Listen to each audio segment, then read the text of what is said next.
মা তুমি বাবার জন্য মাংস খাওনি? ওটা মাংস না, ওটা মাংস।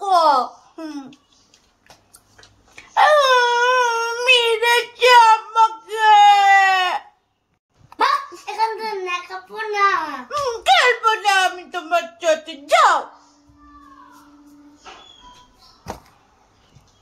আরে এটা সত্যি নাকি? এটা তো ট্রেন্ডিং ভিডিও চলছে ফেসবুকে এখন, তাই আমিও করলাম। ট্রেন্ডিং ভিডিও করতে হবে না।